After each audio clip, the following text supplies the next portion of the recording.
저희가 아파트 거래라든가 지금 이전부터 몇 년 전부터 굉장히 그 지표들이 세수 감소를 가리키고 있음에도 불구하고 시에서는 올해 6월에도 2천억이 넘는 추경안을 올렸거든요.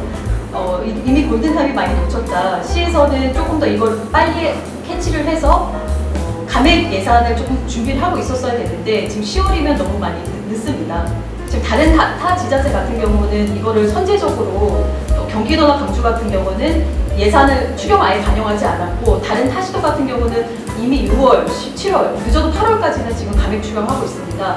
우리 시는 지금 골든타임을 놓쳤습니다. 집행부에서 지금 적은 수도 아니고 1,000억가량을 감액을 해야 된다면 이게 과연 민생이라든가 복지라든가 이런 부분들하고 좀 맞닿아 있는 예산들을 빼야 되는 상황이 생길 수도 있지 않을까라는 우려가 듭니다.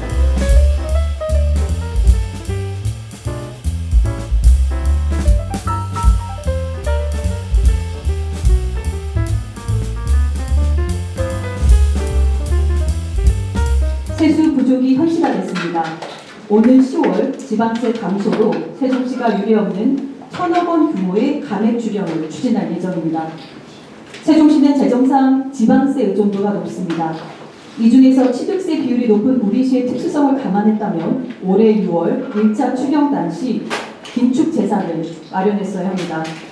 최민호 시장은 이런 광고도 하지 않은 채 2,047억 원을 시의회에 제출했습니다.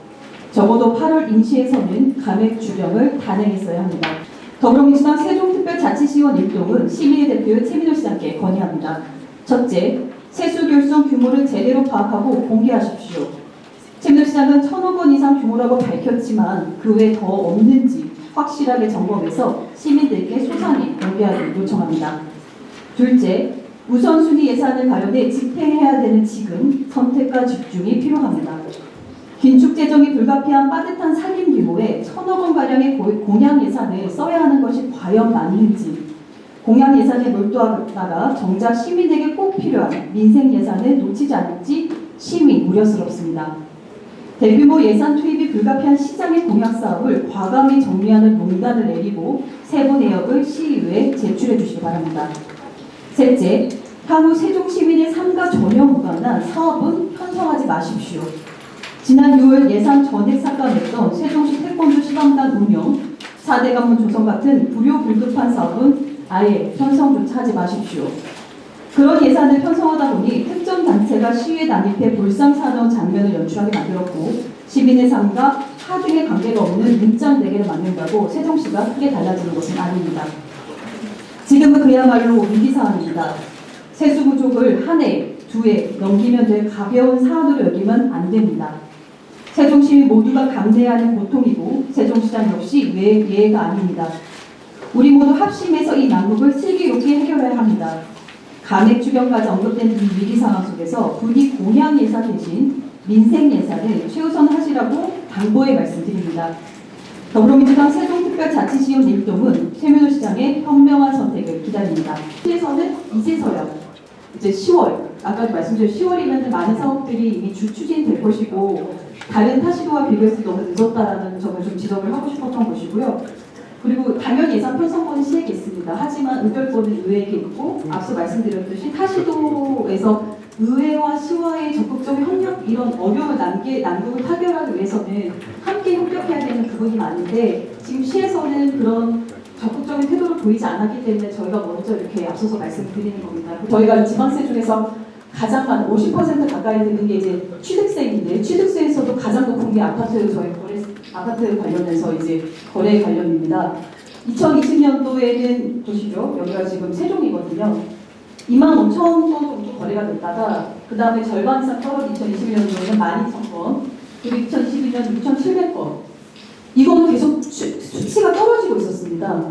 그렇다 보면 세종시에서도 이 가장 큰 세종시에서 그 예산의 가장 큰 파일을 차지하는 이런 부분들을 미리 견지했다면 저는 6월 추경, 아까도 말씀드렸지만 6월에 저희가 2,000억 가까운 추경안을 시에서 올렸거든요. 그때 이렇게 그 사업의 증을 추경이 아니라 감을 추경을 해야 된다는 말씀이었던 겁니다.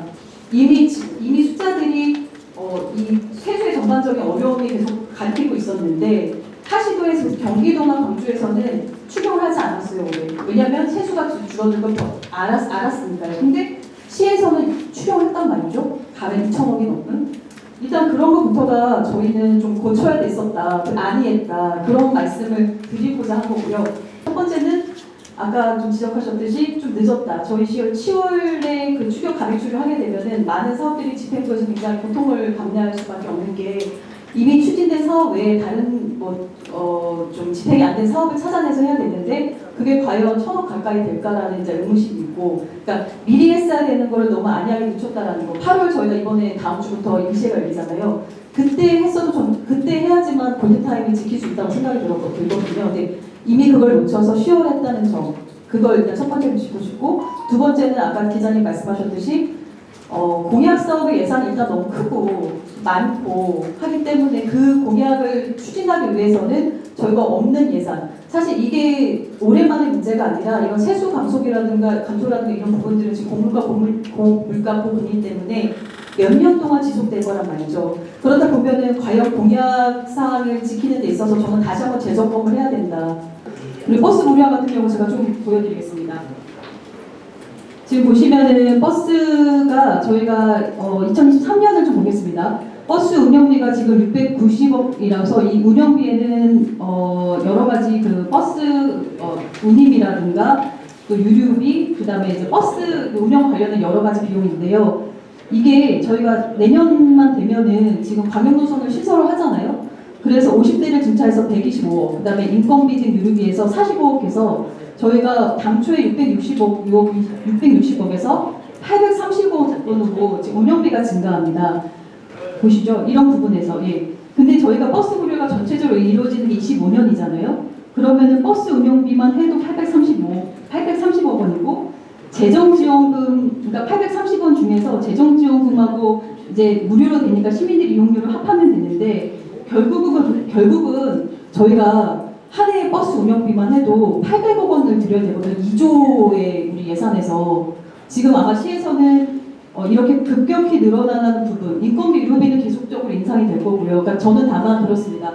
버스 무료를 당연히 해야 됩니다. 근데 다만 이게 시점이 굉장히 급박하게 되면서 시에서 충분한 시간이 없지 않나. 그거는 세계 그 정원 박람회도 마찬가지인 게 저희가 2025년을 기점으로 지금 하고 있잖아요. 근데 19개월이 남았습니다. 과연 19개월 안에 국제 행사, 450억 규모의 행사를 과연 치를 수 있을지에 대한 우려는 저희뿐만 아니라 시민들이 모두가 갖고 있는 우려거든요. 그거에 대해서 시장님과 시에서는 어떻게 해서 예산을 마련할 거고, 그런 정확한 플랜이 저는 좀 보이질 않아서 이런 부분에 대해서 다시 한번 재점검을 해야 된다, 이번 기회로.